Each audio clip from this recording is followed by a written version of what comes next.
Доброе утро. Проснулся я в Регенсбурге. Тут живет Саша. Сегодня точно день без футбола.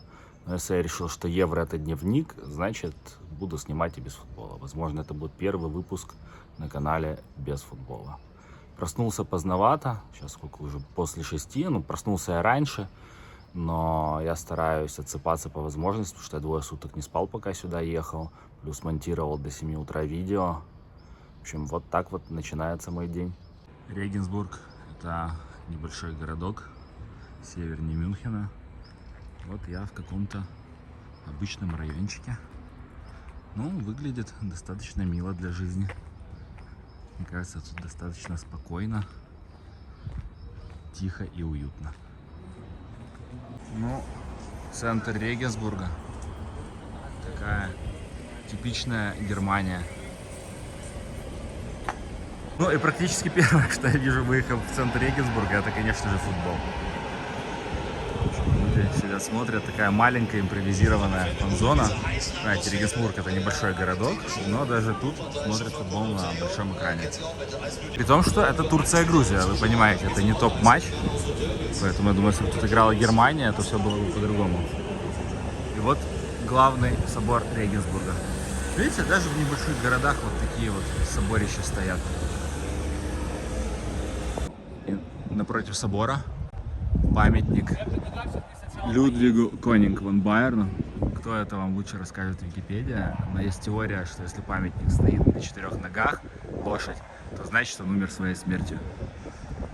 Приятно, что в Регенсбурге есть вегетарианское заведение. Причем не где-то там, а вот прямо возле центрального собора.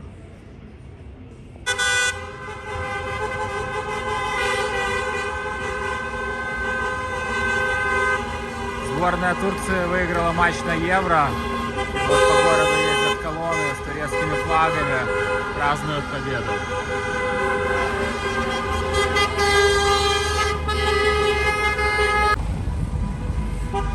Одна из главных площадей.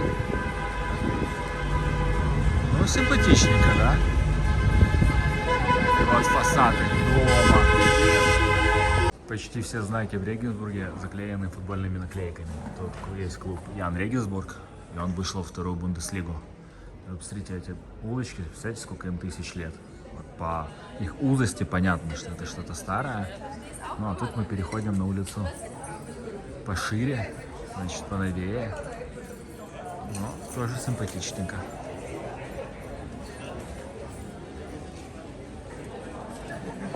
Кебаб, микс лиги. Первый раз вижу такое сочетание. Сюрприз, сюрприз. Если кто не знает, это флаг Одессы, моего родного города. И Регенсбург — это город-побратим Одессы. Прямо на здании старой ратуши этот флаг. И вот тоже одна из центральных площадей с такой архитектурой. Типичный региональный наряд. Хотя сегодня вторник, но вот такая вот очередь стоит просто замороженным. Одна из площадей. И он, кажется, их оперный. Оперный театр Регенсбурга. Готовятся к представлению. Не одесский оперный, конечно, но, как по мне, очень симпатично. Вот народ отдыхает на берегу Дуная. Знаете, что важнейшие города исторические, они обычно находились на берегу рек. И Регенсбург не исключение. Регенсбург — один из старейших исторических городов Германии. Вот такие тут красоты.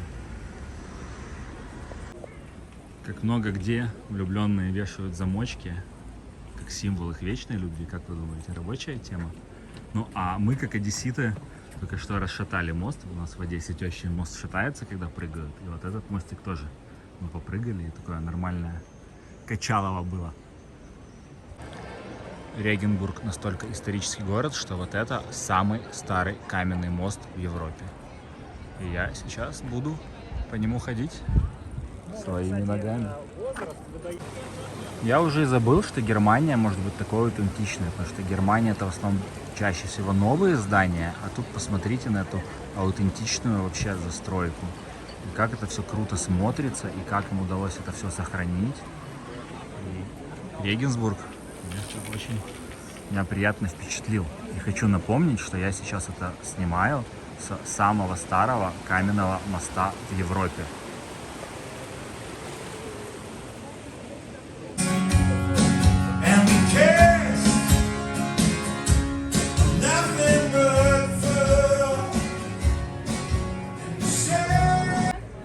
Мурал Давида и Голиафа. И эта парочка почему-то в последнее время ассоциируется со Флоренцией. Но в Регенсбурге, видите, тоже они присутствуют. Взял мороженое, но что удивило, что это заведение на одной из главных площадей, но при этом рассчитаться можно было только наличными. То есть карты они уже не берут. Это отвык от такого. Вот мороженое, правда, было более целым, но вот 3 евро такой стаканчик с горкой. Тут чувствуется римский след, вот это ворота Притории. Вот античные ворота, оставленные римскими легионами, которые тут стояли. Вот башня тоже построенная римлянами. И вот это был вход в римские оборонительные сооружения. Порта Притория. Какой символический тут памятник. Вот это фонтан и монах в форме гусей. Но что у него с другой стороны?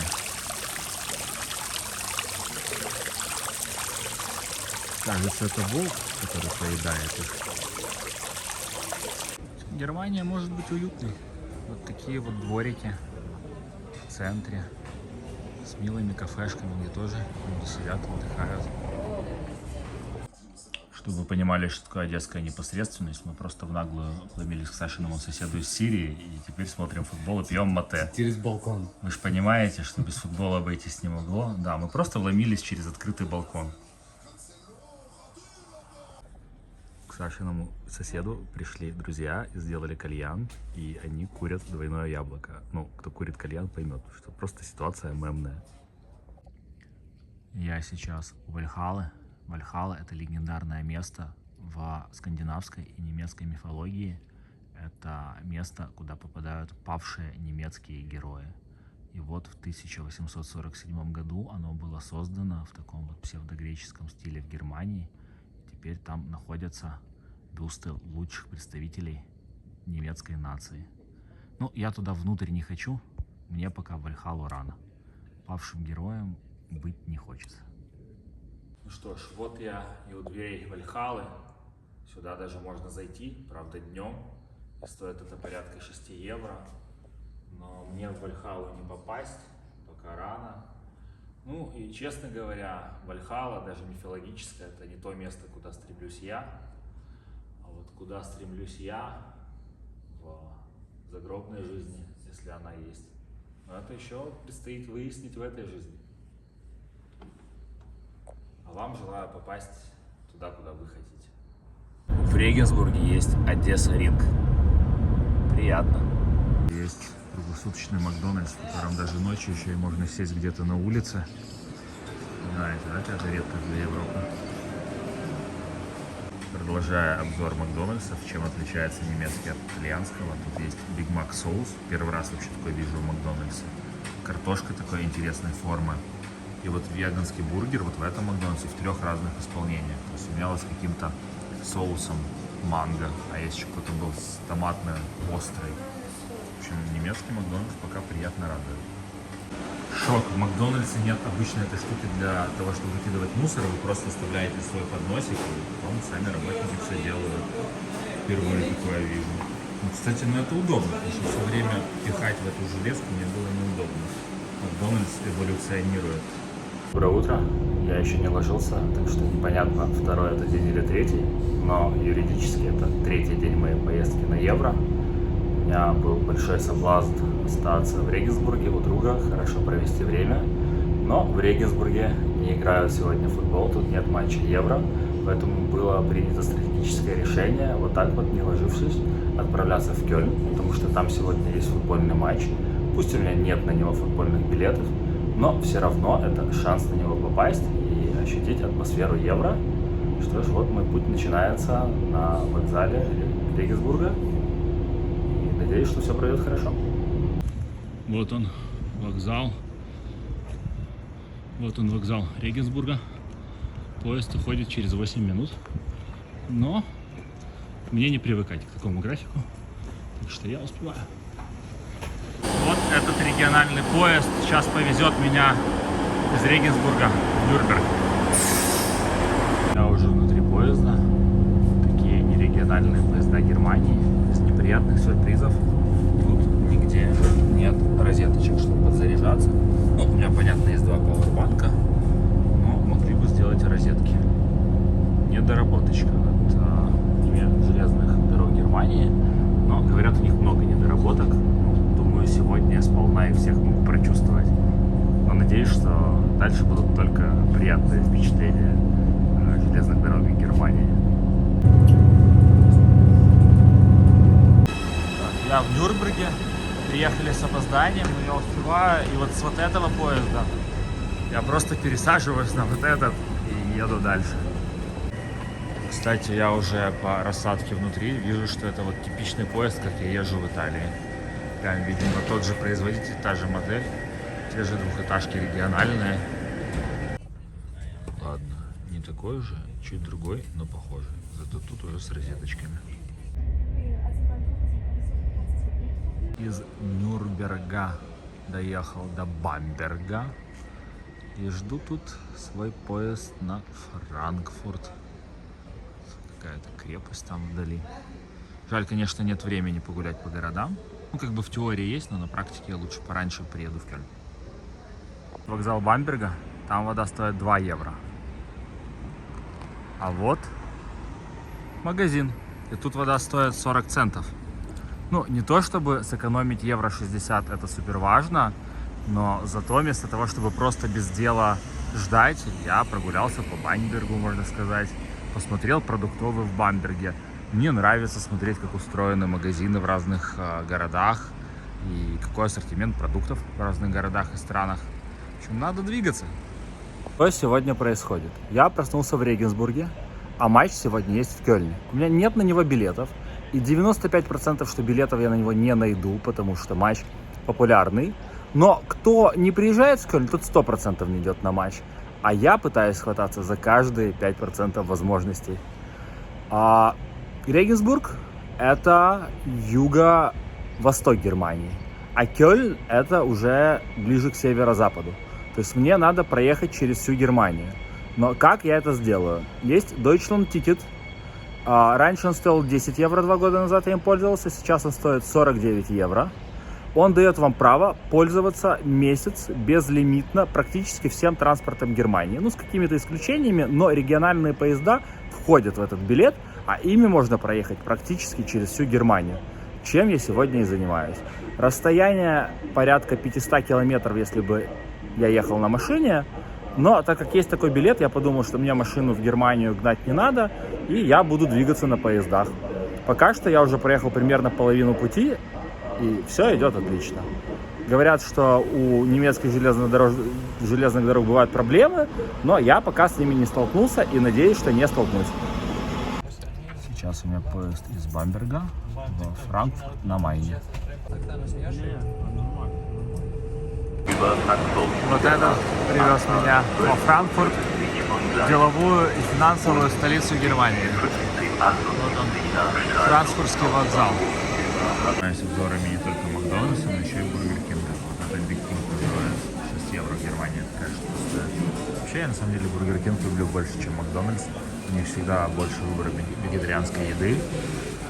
Вот в Италии в Макдональдсе вообще нет вегетарианского, а в Бургер Кинге есть какая-то там одна позиция, а вот тут прям супер много вегетарианских позиций в Германии, что не радует. Этот поезд довезет меня до Кобленца. Никогда раньше не слышал о Кобленце, но формально в нем сегодня побываю.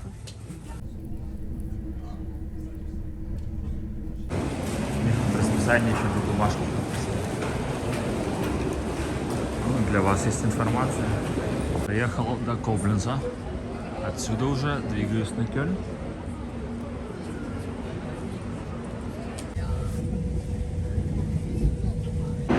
Я в Кёльне.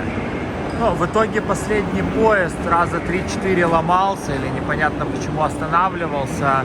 И мы опоздали на 1,5 часа. Ну, неприятно, но не критично. Я сегодня пока никуда не опаздываю. Но если бы все было впритык, то было бы плохо. Но я через всю Германию, по сути, проехал на этих поездах. Так что, в принципе, относительно нормально. Вот уже виднеется Кёльнский собор. Перед ним виднеются фанаты. Вот он прямо рядом с ЖД вокзалом. Я туда выходить не буду, потому что полиция не впускает людей на вокзал, чтобы не было слишком много людей. Вот, типа просто не пускают людей. Хотя непонятно, вокзал не переполнен. Но вот почему-то держат людей на улице. Похоже, проход к нужной мне платформе затруднен. Кёльнский собор — один из самых высоких соборов мира. И вот его площадь перед матчем заполнена шотландскими болельщиками. Швейцарцев что-то не видно, полная доминация шотландцев. И они уже, это при том, что они уже все уехали на стадион, это остатки.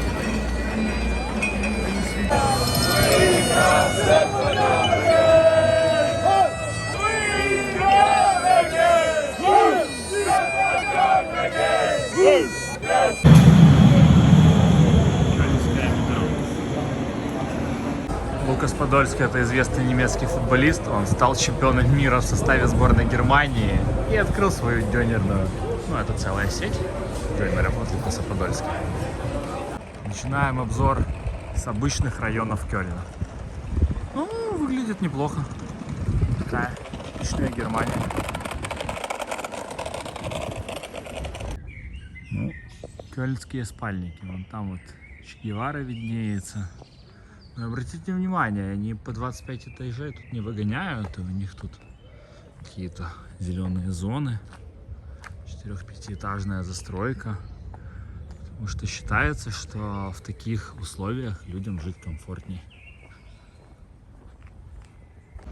Так, ну флаг Германии понятно, флаг Украины понятно, а посередине что это за два флага?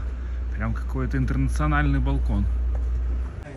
Как вы думаете, кто хозяева магазина Forza Azzurri?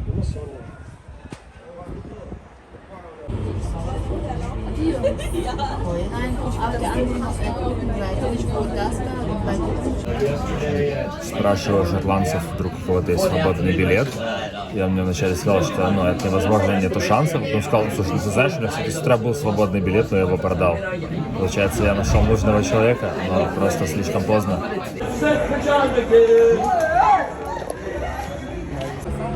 Мне говорили, что есть шанс взять билет перед стадионом. Но судя по количеству ребят, стоящих с табличками, что им нужен билет, ну прям очень много людей. Кому-то нужен 2 билета. Я не знаю, то ли это потому, что это рабочая тема, они тут стоят, то ли потому, что они тут стоят, понятно, что тема не рабочая. Ой, вот он, стадион Rhein Energy, домашний стадион Кёльна, на котором сегодня играет Шотландия, Швейцария. Ну, 95%, что я на него сегодня не попаду. Но раз уж я все равно в Кёльне, я решил подъехать, посмотреть стадион, вам его показать. Вот, людишки отдыхают перед матчем на газоне. Чего, футбольная атмосфера. Приятное времяпрепровождение. Фанаты подготовились к матчу. Я не знаю, хорошо это или плохо, но в моей жизни бывали матчи, на которые мне удавалось попасть без билета. Ну, просто потому что их невозможно было купить. Но, похоже, это не тот случай. Вот спот для вещателей, для медиа. Было бы неплохо, конечно, по нему заходить, но, увы, пока это не про меня. Хотят, чтобы я активировал билет, которого у меня нет. В Германии, кстати, вроде можно доставать пластик, бутылки, банки. Вот у человека, видимо, бизнес, он сходит, собирает и отвезет, и что-то на этом заработает. Ну, понятно, не миллионер, но крутится, что тут от этого всего добра хватает. Есть билетный центр. Но это так, чисто подразнить людей. Они сразу говорят, что тут билеты не продаются. Это сугубо для решения проблем с билетами у людей. Ну, у меня нет билета, нет проблем. судя по этим парням, они приехали с Мексики в надежде найти билеты. Но, видимо, неудачно, раз гимн играет там, а они стоят тут. Ну, для меня это не целевой матч, а вот для этих парней, которые явно приехали поддержать Шотландию, наверное, обиднее не попасть на такой матч. Вообще, очень многие прилетают в город, где играет их сборная, и просто гуляют, находятся на фан-зоне, сидят в барах. Похоже, кто-то на самокате не вписался в поворот, потому что он еще включен, походу. В общем, сбились с пути.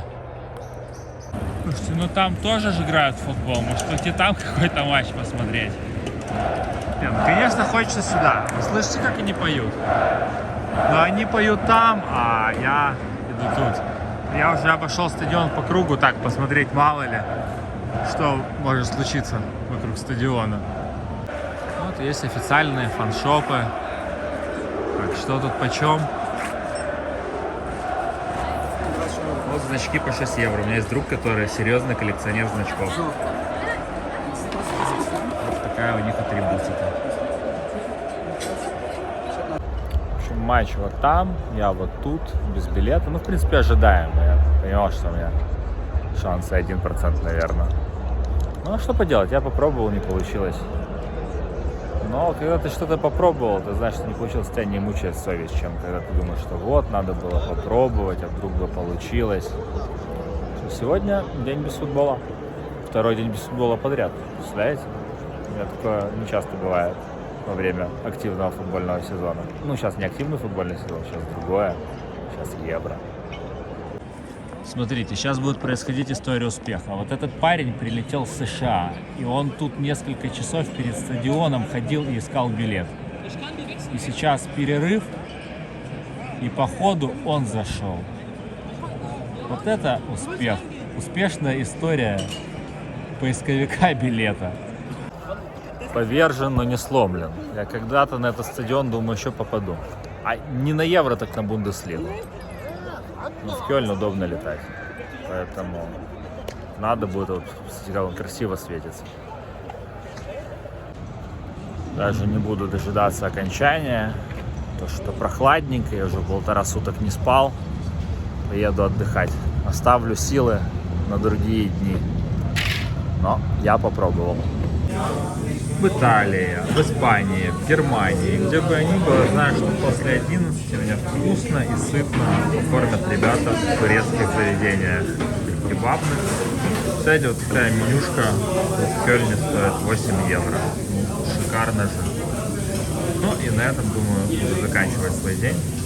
После еды идти отдыхать, спать, набираться сил перед завтрашним 4-м днем Евро.